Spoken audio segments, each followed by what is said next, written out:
Bonjour Pascal. Bonjour Frédéric. Prête à traverser le pont? Prête à traverser avec grand plaisir.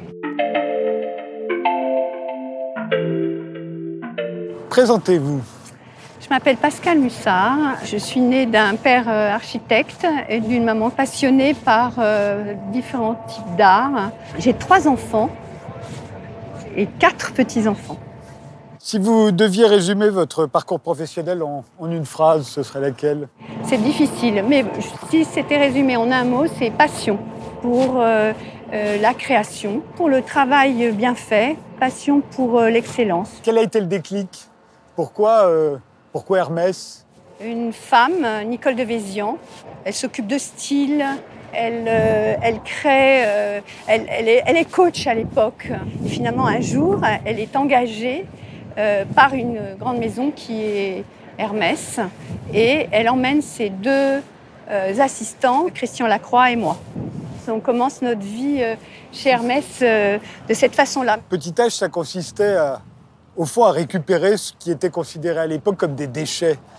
Aujourd'hui, ça semble frapper au coin du bon sens, mais ça ne l'était pas du tout à ce moment-là. Petit H, mon idée, c'était qu'il y avait des matières dont on se séparait parce qu'elles n'étaient pas bonnes pour quelque chose, mais moi, je trouvais qu'elles étaient bonnes pour un autre projet. Et j'avais envie de les donner et de les mélanger surtout. Je pensais que ces matières-là, qui n'étaient plus regardées, devaient trouver des mains ou des designers ou des yeux qui les révèlent.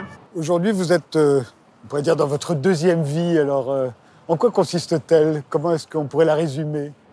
J'étais présidente de la Villa Noailles depuis un certain moment, mais j'ai pris la décision d'y être plus souvent. La Villa Noailles, c'est cette maison moderniste construite par Mallet Stevens sur une colline à Hyères, où un jeune homme, Jean-Pierre Blanc, avait décidé, il y a 35 ans de ça, de faire un festival de mode, puis 20 ans après, un festival de design et d'architecture d'intérieur. C'est vrai, je me suis lancée dans ce projet parce que je trouvais que c'était important de continuer ce que j'aimais faire, c'est-à-dire mettre en lien les créateurs, les designers. Et à la Villa Noailles, c'est passionnant et tellement encourageant de voir que la jeune création, les jeunes qui sortent des écoles partout dans le monde, apportent des réponses à ce monde qui est quand même un monde un peu inquiétant. Donc c'est un bonheur que de participer à la vie de la Villa Noailles. Mais vous, ce projet-là, vous aurez l'impression de l'avoir réussi, si quoi?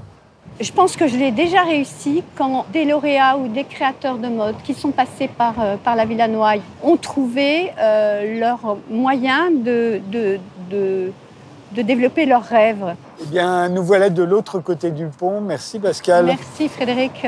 Pour cette traversée. Très belle traversée. À bientôt. À bientôt, amusez-vous bien. Merci.